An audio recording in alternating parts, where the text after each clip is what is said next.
Hello बच्चों, आगे बढ़ते हैं और बात करते हैं अब डी ब्रॉगली हाइपोथेसिस की।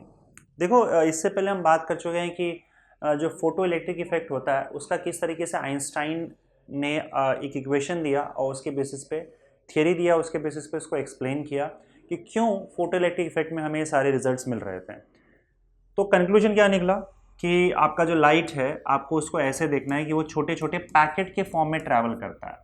लाइट जिसको वेव माना जा रहा था, जिसको रेडिएशन माना जा रहा था अब तक, लाइट का वेवलेंथ है, फ्रीक्वेंसी है, ये जितने भी प्रॉपर्टीज होते हैं वो किसी वेव के होते हैं। लाइट इंटरफेरेंस दिखाता है, डायफ्रैक्शन दिखाता है, अगेन वेव के सारे प्रॉपर्टीज थे। देखो, वेव बोला मतलब रेडिएशन, वेव रेडिएशन एक ही चीज मान के चलो। और अगर मैं पार्टिकल बोल रहा हूँ तो इसका मतलब क्या होगा, वो मैटर है। मैंने आपको स्टार्टिंग में बताया था ना, दुनिया में चीजें या तो मैटर होगा या तो रेडिएशन होगा। ठीक है, मैटर के अपने प्रॉपर्टीज होते हैं, जैसे मैटर के पास मास होता है, वो स्पेस ऑक्यूपाई कर सकता है, उसके पास मोमेंटम होता है, मास है इसके वजह से मोमेंटम होगा, देन उसका साइज, शेप, ये सारी चीज़ें हो सकती है। तो आप अगल बगल जो भी चीज़ें देखते हो वो सब मैटर है, और उसको हम पार्टिकल से भी रिप्रेजेंट कर सकते हैं क्योंकि मैटर का जो छोटा छोटा हिस्सा होता है वो पार्टिकल्स होता है। तो अगर कोई पार्टिकल बोल रहा है इसका मतलब मैटर की ही बात कर रहा है। जब रेडिएशन की हम बात करते हैं तो जो भी वेव्स होता है वो रेडिएशन होता है, समझे। तो या तो मैटर या रेडिएशन लोग बोलते हैं, या तो वेव और पार्टिकल बोलते हैं। तो हमें पता था कि भाई जो आपका लाइट है वो रेडिएशन है, पहले हम जानते थे। और ये क्लियर हो गया था कि वो इलेक्ट्रोमैग्नेटिक वेव है, क्योंकि उसकी फ्रीक्वेंसी, वेवलेंथ, ये सारे प्रॉपर्टीज हम लोग मेजर करते थे। और वो बहुत सारे फिनोमेना ऐसा दिखा भी रहा था, इंटरफेरेंस, डायफ्रैक्शन जैसा। लेकिन फोटो इलेक्ट्रिक इफेक्ट में अगर हम लाइट को वेव मानते हैं तो फोटो इलेक्ट्रिक इफेक्ट को एक्सप्लेन नहीं कर पा रहे थे। तो जैसे आइंस्टाइन ने कहा, प्लैंक का आइडिया लेके, कि देखो ये छोटे छोटे पैकेट्स में लाइट ट्रैवल कर रहा है, जिसको उन्होंने फोटोन बोला था। और इस फोटोन की जो फ्रीक्वेंसी है उस पर उसकी एनर्जी डिपेंड करती है। तो जितनी ज़्यादा फ्रीक्वेंसी न्यू, उतना ज़्यादा उसका एनर्जी ई। तो ये फोटोन की थियरी आई। अब देखो, फोटोन की थियरी पार्टिकल जैसा है, क्योंकि आप अगर गिन पा रहे हैं फोटोन को, 1 2 3 4 5, डिस्क्रीट है, कंटिन्यूस नहीं है, तो ये तो पार्टिकल नेचर हो गया ना। अब ऐसे तो आप 1 2 3 4 5 किसको गिनोगे, पार्टिकल को ही गिनोगे, वेव को तो गिनोगे नहीं। पर यहाँ पे प्रॉपर्टी बड़ी अजीब थी, याद रखना, क्योंकि लाइट का मास तो होता नहीं है, और ये जो फोटोन है ये फोटोन मासलेस था, समझे। तो इसका भी कोई मास नहीं था, राइट। तो यहाँ पे हम लोग ने वेव को पार्टिकल का नेचर दे दिया। बोला कि वेव जो है, लाइट जो कि वेव था, वो पार्टिकल जैसा बिहेव कर रहा है जब फोटो इलेक्ट्रिक इफेक्ट होता है, या ब्लैक बॉडी रेडिएशन के टाइम पे, या कॉम्पटन इफेक्ट के टाइम पे। ये बातें हमने पढ़ी थी। अब ये सारे बातें एक साइंटिस्ट था जिसका नाम था डी ब्रॉगली, वो कहीं बैठ के सुन रहा था, समझे, चुपके चुपके से, मजाक कर रहा हूँ। तो ये डी ब्रॉगली जब उसी समय के व्यक्ति थे, तो उन्होंने देखा कि ये सारी चीज़ें यहाँ पे हो रही हैं। और डी ब्रॉगली ने कहा कि चलो मुझे भी कुछ बोलना है। और डी ब्रॉगली ने कहा कि देखो, अगर वेव को तुम पार्टिकल जैसा मान रहे हो, कि जो वेव है अपने आप में वो पार्टिकल की तरह बिहेव कर रहा है, तो डी ब्रॉगली ने कहा कि देखो, अगर ऐसा है तो पार्टिकल जो है, जो भी ये पार्टिकल है, जैसे पेन है, मेरा शर्ट है, या मोबाइल है, पार्टिकल, ये भी वेव जैसा बिहेव करेगा। और इसके ये भी वेव्स होते हैं अपने आप में।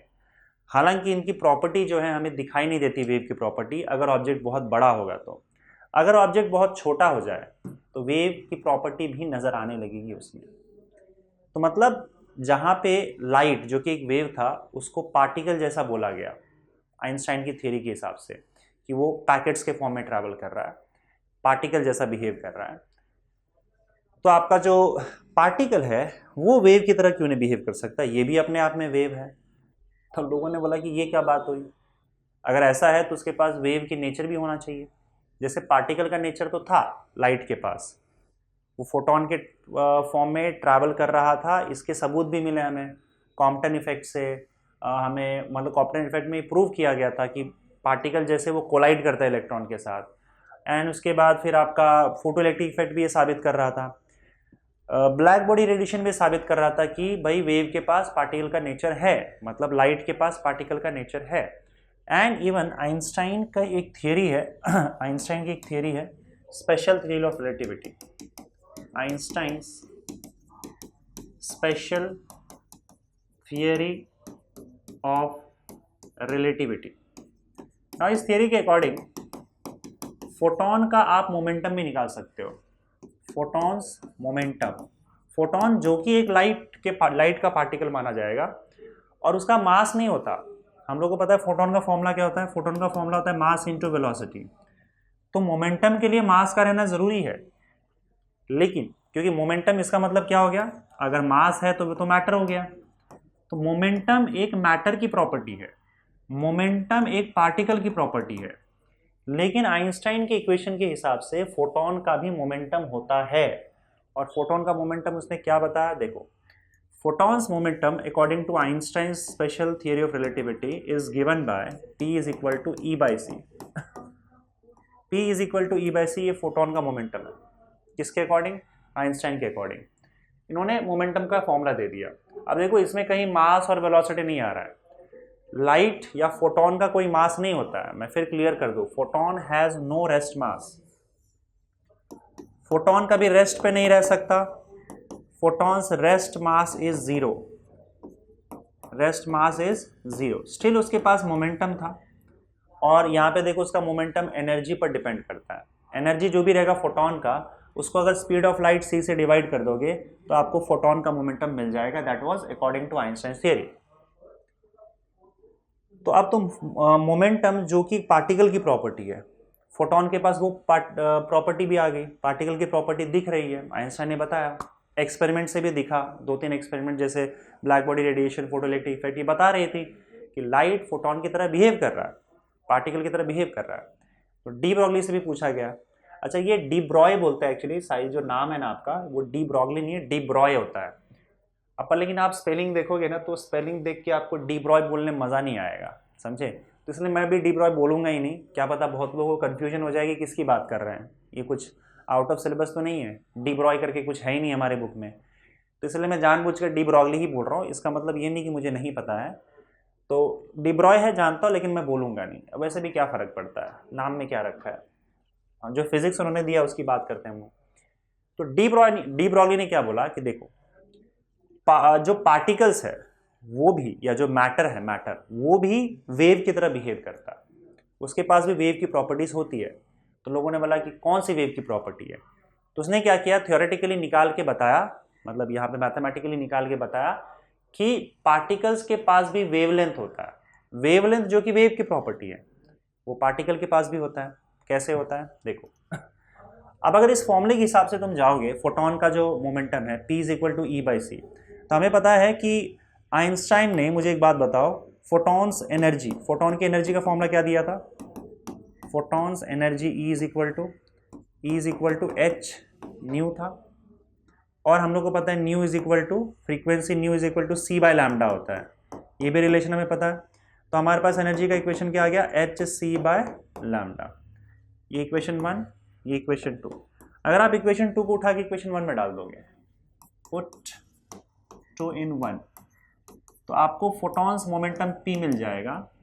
E का वैल्यू क्या है, एच सी बाय लैम्डा, तो E के जगह पे एच सी बाय लैम्डा डाल दो, h c by lambda divided by c, c cancel हो जाएगा, P का वैल्यू आपका h बाय लैम्डा आया। Now this is photon's momentum, याद रखना, अकॉर्डिंग टू आइंस्टाइन्स इक्वेशन ये एक फोटॉन का मोमेंटम है, ठीक है। अब डी ब्रॉगली ने क्या बोला कि अगर ये फोटॉन का मोमेंटम है, जबकि फोटॉन का मोमेंटम बड़ा अजीब लग रहा है, मोमेंटम मास इनटू वेलोसिटी होता है, मोमेंटम के लिए मास का रहना ज़रूरी है, पर फोटॉन के पास मास नहीं था तो भी उसके पास मोमेंटम था। अब मोमेंटम कैसे कैलकुलेट करेंगे, एच अपॉन लैम्डा। एच तो भाई प्लैंक्स कांस्टेंट है, तो ये तो कांस्टेंट वैल्यू रहेगा, और लैम्डा क्या है, वेवलेंथ है। तो अब क्योंकि लाइट के पास वेवलेंथ तो होता ही है, तो लाइट का वेवलेंथ का वैल्यू जब यहाँ पे सब्स्टिट्यूट करोगे तो आपको उसका मोमेंटम मिल जाएगा, ठीक है। तो यहाँ पे डी ब्रॉगली ने क्या किया, देखो डी ब्रॉगली ने क्या बोला कि चलो आपका पार्टिकल का भी मैं वेवलेंथ निकाल के बताता हूँ। जैसे आपने लाइट का मोमेंटम निकाल दिया, लाइट जो कि एक वेव है, उसको आपने पार्टिकल का नेचर दे दिया, तो इसने क्या बोला, ऐसे पार्टिकल को भी हम वेव का नेचर दे सकते हैं। तो डी ब्रॉगली के हिसाब से जो भी पार्टिकल है, जो भी आपके पार्टिकल्स होते हैं, उनके पास वेव नेचर होता है। These are particles having wave nature, having wave nature, इनके पास भी वेव नेचर होता है। ये वेव नेचर आपको बहुत बड़े ऑब्जेक्ट्स में नहीं दिखेगा, पर छोटे ऑब्जेक्ट्स में ज़रूर दिख जाता है। ये वेव नेचर होता है। और ये जो वेव नेचर होता है, तो हम उस वेव्स को जो कि आपके मैटर या पार्टिकल से रिलेटेड है, मतलब मैटर अपने आप में वेव की तरह बिहेव करेगा, और जो मैटर वाला वेव होगा उसको डी ब्रॉगली ने मैटर वेव्स कहा। मतलब पार्टिकल अपने आप में वेव है और उससे मैटर वेव कहा। ऐसा डी ब्रॉगली ने कहा कि हाँ देखो, ये पार्टिकल पड़ा हुआ है ना, ये अपने आप में वेव है। ये बात अपने आप में बड़ी अजीब थी, पर आइंस्टाइन का जो ये थियरी था ये भी अपने आप में बहुत अजीब था कि जो वेव है लाइट, उसे तुम छोटे छोटे पार्टिकल जैसा बोल रहे हो और उसके पास मास भी नहीं है और तो भी मोमेंटम निकाल के रखा है। तो जब ये बात अजीब है तो ये बात भी अजीब है। तो डी ब्रॉगली का कुछ अलग नहीं था कि वो सिर्फ अजीब बात कह रहा था उस टाइम पे ये बात भी बड़ी अजीब ही लग रही थी। डी ब्रॉगली ने कहा कि जो पार्टिकल्स रखे हुए हैं वो भी अपने आप में वेव है और उसका वेवलेंथ भी निकल जाएगा। कैसे? डी ब्रॉगली ने क्या किया, इस इक्वेशन को पलट दिया, बोला कि इसको इधर डाल दो, इसको इधर डाल दो, और lambda is equal to h by p कर दिया। Lambda is equal to h by p, और h by mass into velocity, momentum is equal to mass into velocity. कहा कि ये जो लैम्डा आपका है ना, यही आपका पार्टिकल वाले वेव का वेवलेंथ है। अब जो पार्टिकल वाला वेव है, जो पार्टिकल से जिसको वेव कह रहा था, उसका वेवलेंथ भी निकाल दिया, और यही वेवलेंथ आपका क्या कहलाता है? De Broglie wavelength. This wavelength is nothing but de Broglie wavelength of matter waves.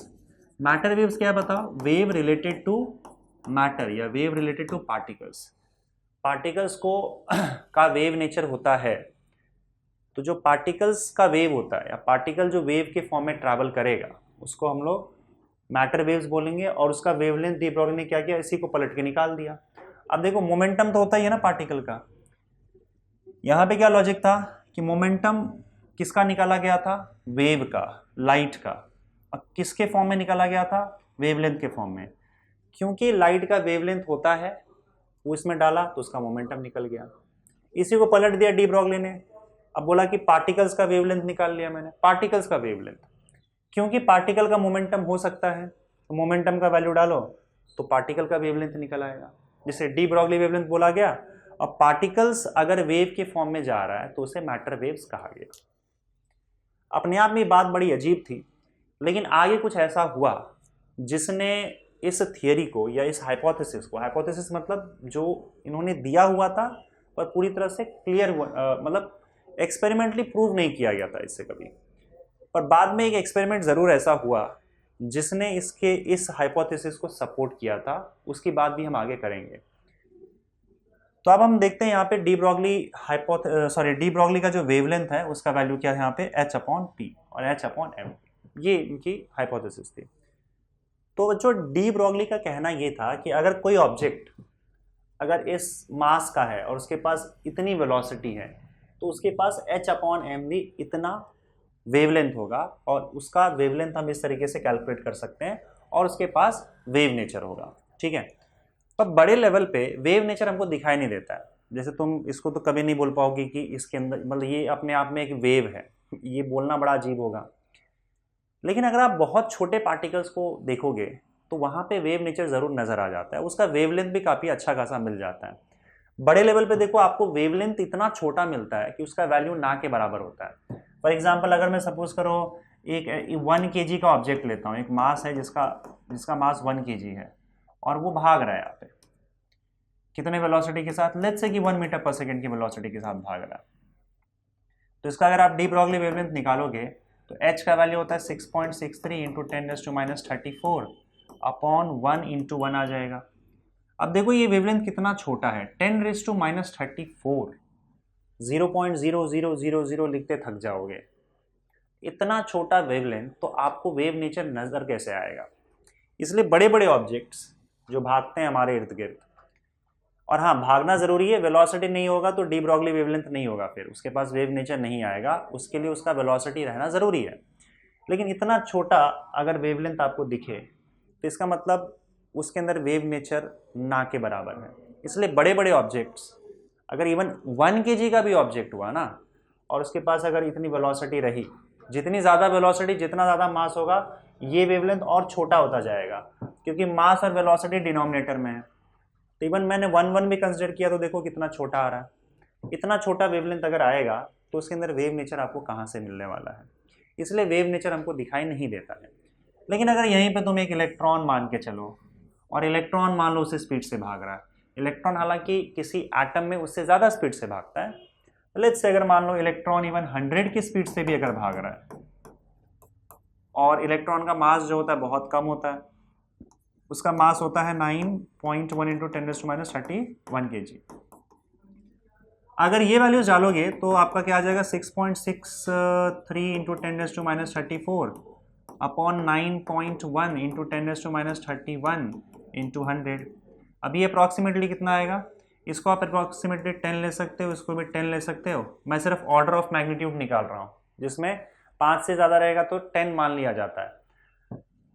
और आप अगर देखोगे यहाँ पे तो 10 और 10 गया 10⁻⁴, और इसमें अगर मान लो तुम 10⁻31 निकाल देते हो तो 10⁻³ बचेगा और 10⁻⁵ चला जाएगा।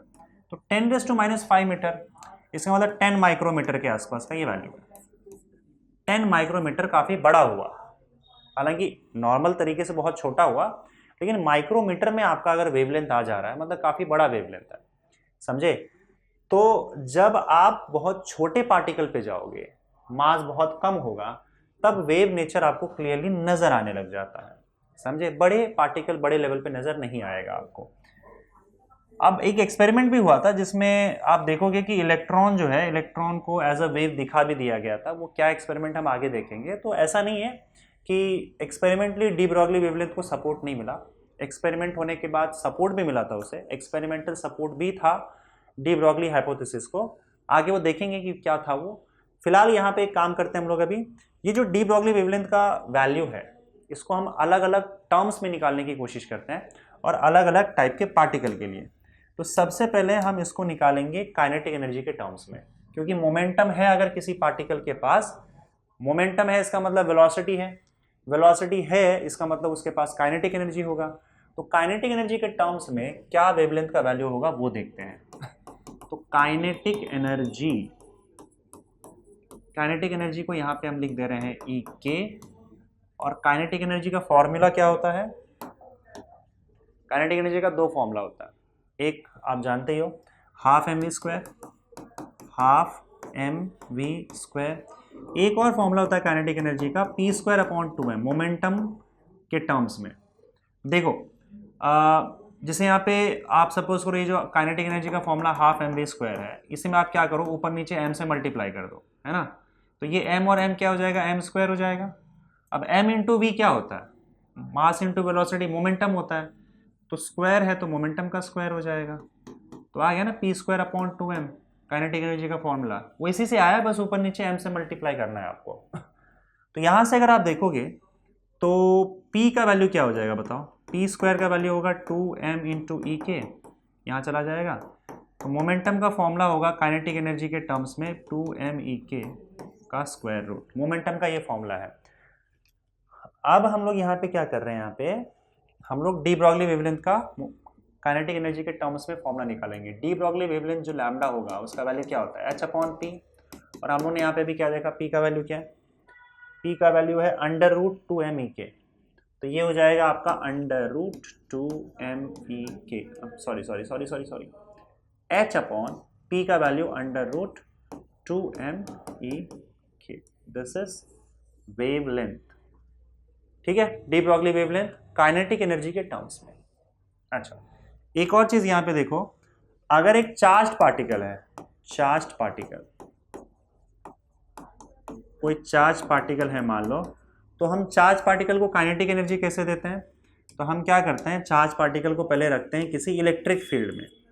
इलेक्ट्रिक फील्ड भी चार्ज से ही आता है, ये हम इलेक्ट्रोस्टैटिक्स में पढ़ेंगे। तो मान लो किसी इलेक्ट्रिक फील्ड में अगर मैंने 2 पॉइंट पकड़ा, तो इन 2 पॉइंट के बीच में कुछ ना कुछ पोटेंशियल डिफरेंस होगा, पोटेंशियल डिफरेंस को हम V से रिप्रेजेंट करते हैं, है ना।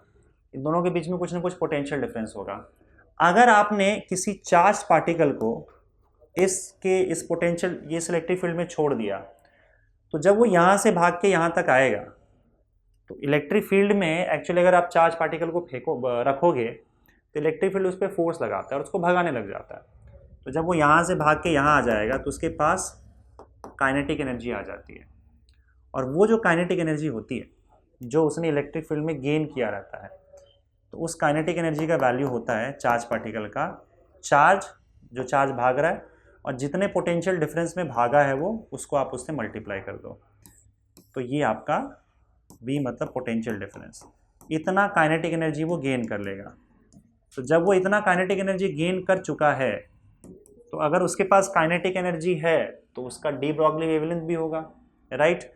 तब इसका जो डी ब्रॉगली वेवलेंथ होता है चार्ज पार्टिकल का, उसका फॉर्मूला क्या आ जाएगा, h/√2m।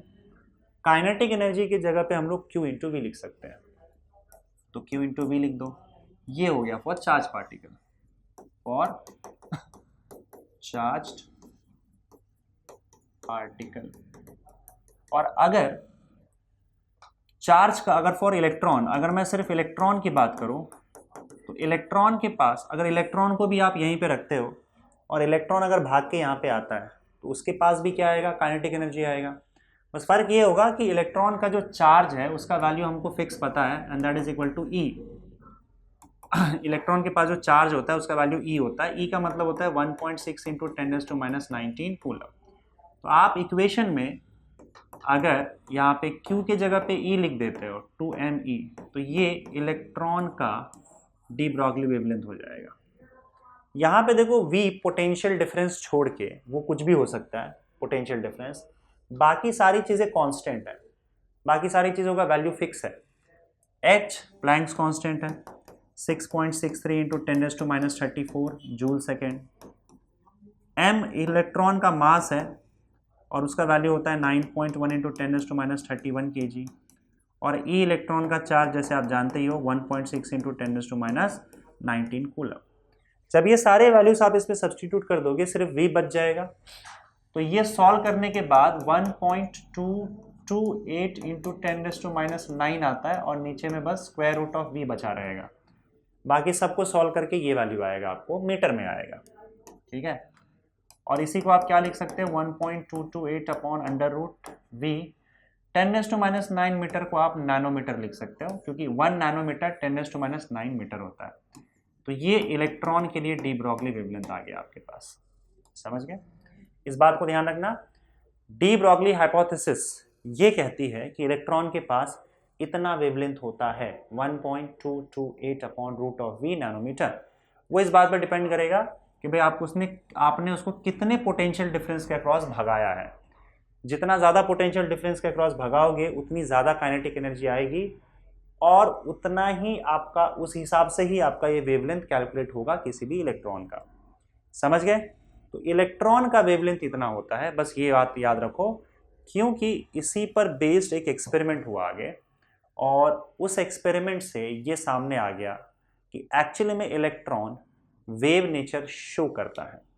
ये एक्सपेरिमेंट क्या है ये आगे देखते हैं हम लोग। तो बच्चों वो जो एक्सपेरिमेंट था जिसके बारे में मैं बात कर रहा था, जिसने इलेक्ट्रॉन के वेव नेचर को प्रूव किया था, वो था आपका Davisson and Germer experiment. Davisson Germer ने एक एक्सपेरिमेंट किया, और इस एक्सपेरिमेंट में देखो क्या था कि आपके पास एक निकल जो है आपका एक एलिमेंट है, उस एलिमेंट का एक क्रिस्टल लिया यहाँ पे, और उसके ऊपर इलेक्ट्रॉन फेंका गया बहुत जोर से। एक इलेक्ट्रॉन बीम पहले क्रिएट किया गया। कैसे किया गया, तो यहाँ पे देखो एक टंगस्टन का फिलामेंट होता है। टंगस्टन एक आपका मटेरियल होता है, एलिमेंट होता है। उसको अगर आप बहुत ज़्यादा हीट करोगे तो उसमें से इलेक्ट्रॉन्स बाहर आता है। हीट इन द सेंस हमने क्या किया, उसको बैटरी, एक छोटा सा बैटरी यहाँ पे लगा दिया, आप देख सकते हो। और ये बैटरी लगाने पर जब इस पर हाई करंट पास किया तो उसमें से इलेक्ट्रॉन निकलने लग जाता है, और इसको बोलते हैं इलेक्ट्रॉन गन। क्योंकि इलेक्ट्रॉन निकल रहा है तो ऐसा लगता है कि इलेक्ट्रॉन को ऐसे शूट किया जा रहा है, तो इसमें से इलेक्ट्रॉन गन निकलने लगा।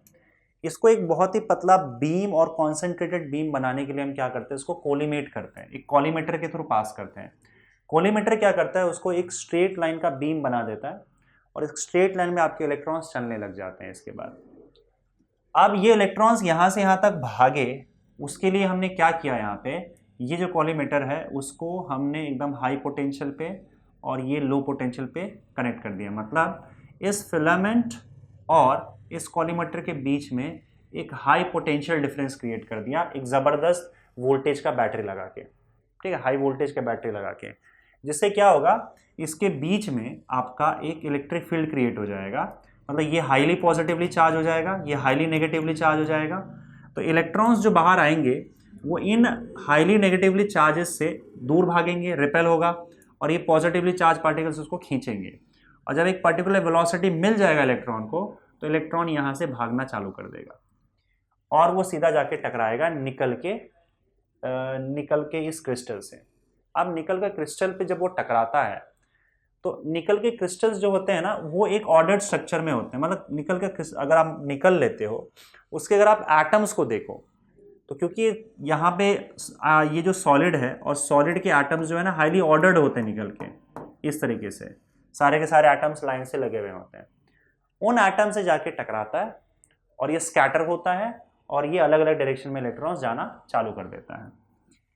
किस डायरेक्शन में कितने इलेक्ट्रॉन्स गए, कितने एंगल पे ये गए हैं, जितने एंगल से वो डेविएट होता है, जैसे मान लो इस लाइन से गया और इस लाइन पे आया, तो ये इंसिडेंट आपका पार्टिकल्स का पाथ है, और यहाँ से वो डाइफ्रैक्ट बोल रहा हूँ मैं, यहाँ से वो आपका स्कैटर हो गया।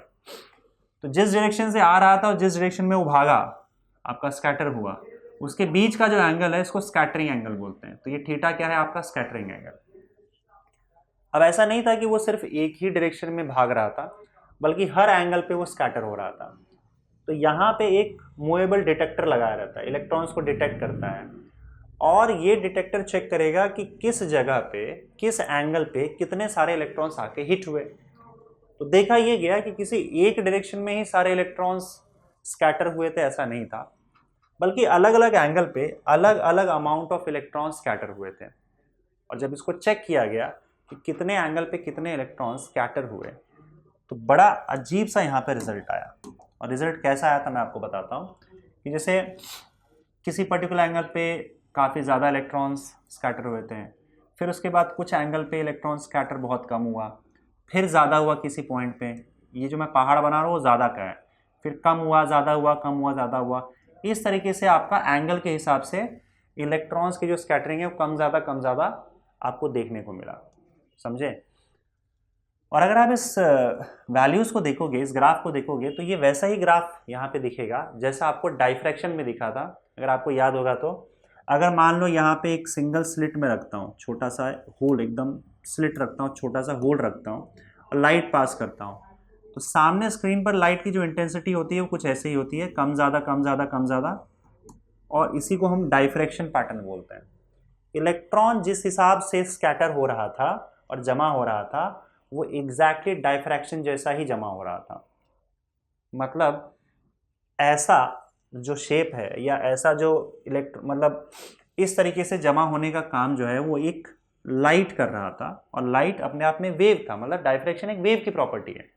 हमने ये जमा करने वाला जो केस है वो कैसे एक्सप्लेन किया था, हमने डाइफ्रैक्शन से एक्सप्लेन किया था, पाथ डिफरेंस से, फेज डिफरेंस से, कंस्ट्रक्टिव इंटरफेरेंस और डिस्ट्रक्टिव इंटरफेरेंस से। तो डाइफ्रैक्शन भी अपने आप में क्या है, बहुत सारे इंटरफेरेंसेस का कॉम्बिनेशन है, और इंटरफेरेंस मतलब वेव नेचर। तो इंटरफेरेंस डाइफ्रैक्शन दोनों वेव नेचर दिखाता है। वैसे ही इलेक्ट्रॉन भी डाइफ्रैक्शन जैसा ही बिहेव कर रहा था, यहाँ पे डाइफ्रैक्शन जैसा फिनोमेना दिखा रहा था, जो कि एक वेव नेचर है। मतलब ऐसा कोई पार्टिकल नहीं कर सकता। अगर पार्टिकल होगा तो इस तरह का पैटर्न नहीं देगा वो, ये तो कहीं एक जगह पे जमा हो जाएगा, बाकी जगह कम जैसे यहाँ पे कंटिन्यूसली मारोगे तो हो सकता है किसी एक जगह पे बहुत ज़्यादा जमा हो जाए, बाकी जगह पे थोड़ा थोड़ा गिरे। अगर पार्टिकल होगा तो कुछ इस तरीके का नेचर दिखता, लेकिन जमा होगा फिर नहीं होगा, फिर थोड़ा जमा होगा फिर नहीं होगा, फिर थोड़ा जमा होगा फिर नहीं होगा। इस तरह का जो यहाँ पे फिनोमेना है वो कोई पार्टिकल नहीं दिखा सकता, बल्कि वेव ही दिखाएगा। तो इसका मतलब इलेक्ट्रॉन यहाँ पे वेव की तरह नजर आ रहा है, उसके पास वेव नेचर है, क्योंकि वो डाइफ्रैक्शन दिखा रहा है। तो यहाँ से तो ये बात प्रूव हो गया एक्सपेरिमेंटली कि हाँ भाई वो वेव नेचर शो कर रहा है। तो जो डी ब्रॉगली ने कहा था कि वो वेव नेचर शो करता है, इसका सपोर्ट डेविसन और जर्मनी के एक्सपेरिमेंट ने किया। उतना ही नहीं, बल्कि डेविसन और जर्मन के एक्सपेरिमेंट ने एक मतलब इसका फॉर्मूला होता है जो आपका डाइफ्रैक्शन वाला फॉर्मूला होता है। निकल क्रिस्टल से अगर इलेक्ट्रॉन्स डाइफ्रैक्ट हो रहा है, यहाँ पे तो इलेक्ट्रॉन का डाइफ्रैक्शन ही दिखाया जा रहा है। इससे डेविसन और जर्मन ने इसका इलेक्ट्रॉन का वेवलेंथ में निकाल के दिखा दिया। बोला कि देखो इसका वेवलेंथ में एग्जैक्टली वैल्यू भूल रहा हूँ, हाँ 0.165 नैनोमीटर का वेवलेंथ, इतना वेवलेंथ भी निकाल के दिखा दिया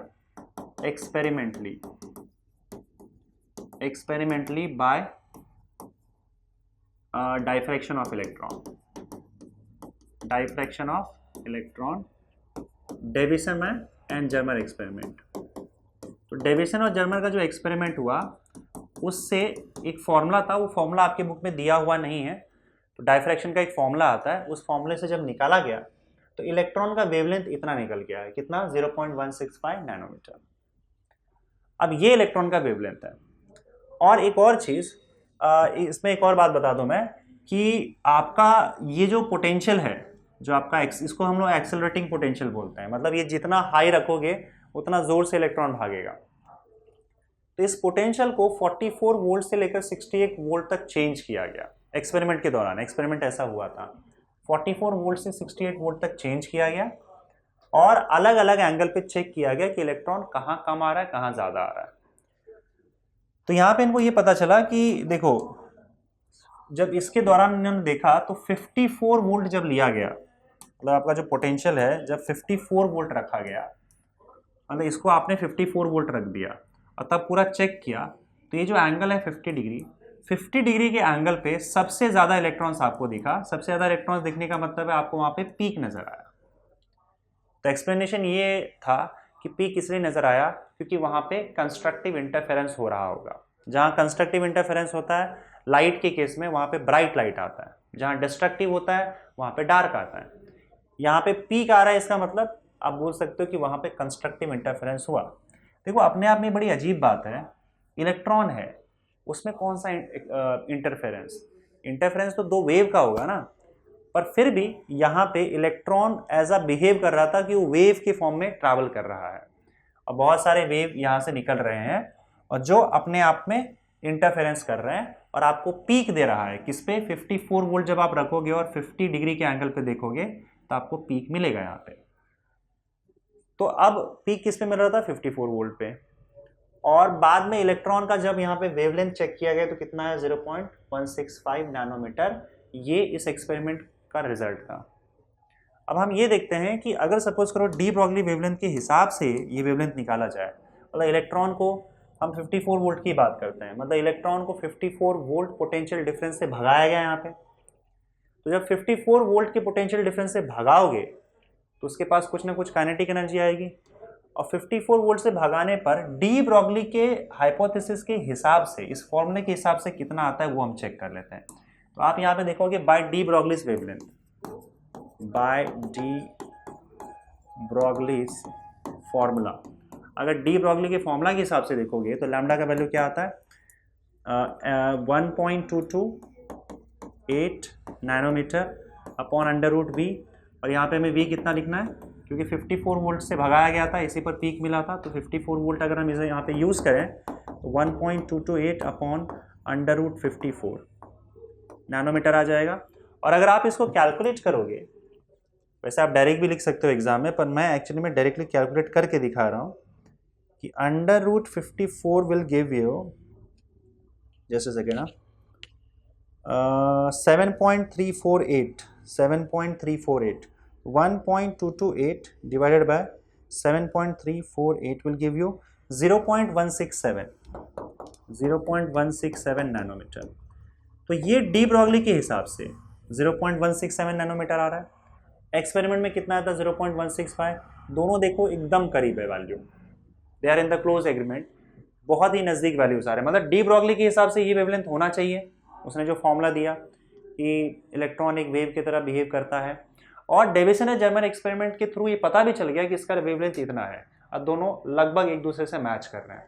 इसका मतलब डी ब्रॉगली वेवलेंथ जो है, या डी ब्रॉगली की जो हाइपोथेसिस है, डेविसन और जर्मन के एक्सपेरिमेंट से वो और क्लियर हो जाता है और उसे सपोर्ट मिलता है कि हाँ भाई ऐसा हो सकता है कि आपका इलेक्ट्रॉन या जो पार्टिकल है वो अपने आप में वेव की तरह बिहेव कर सकता है।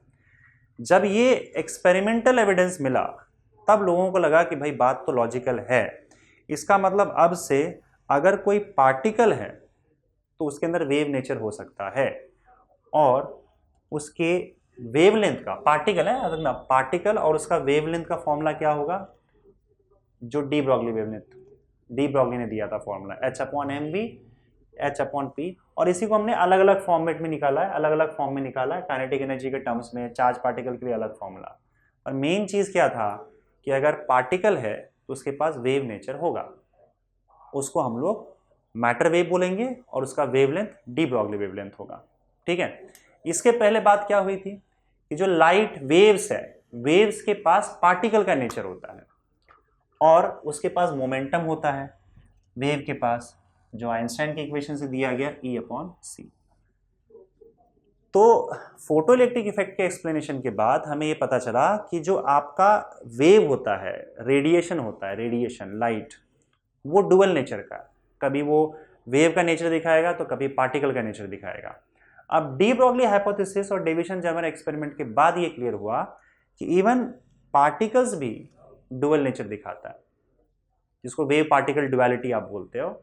ये वेव पार्टिकल डुअलिटी पार्टिकल्स के पास भी होता है, ये भी डुअल नेचर दिखाता है।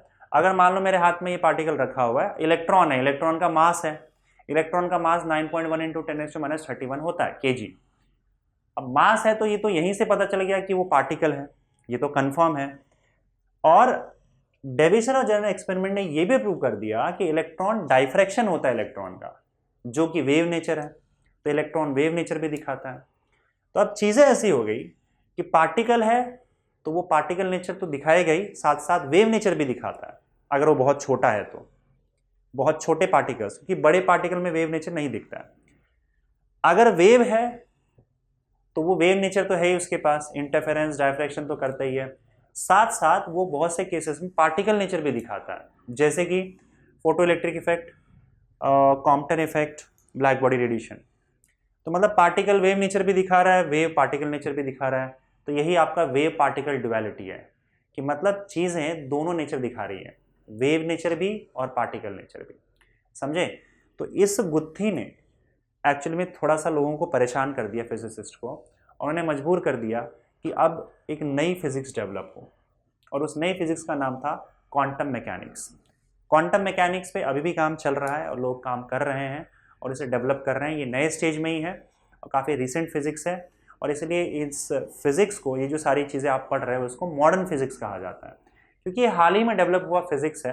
करीबन इसका एज जो है वो 100-120 साल के आसपास ही होगा जब इसकी शुरुआत हुई थी, 120 साल पहले, और अभी भी काफ़ी काम इस पर चल रहा है। समझे? तो यहाँ पे आपका ये चैप्टर बच्चों होता है खत्म, थियरी पार्ट खत्म होता है, इसका न्यूमेरिकल्स करेंगे और उसके बाद इसी मॉडर्न फिजिक्स को हम आगे कंटिन्यू करने की कोशिश करेंगे। सो इस चैप्टर के लिए बस इतना ही। Thank you.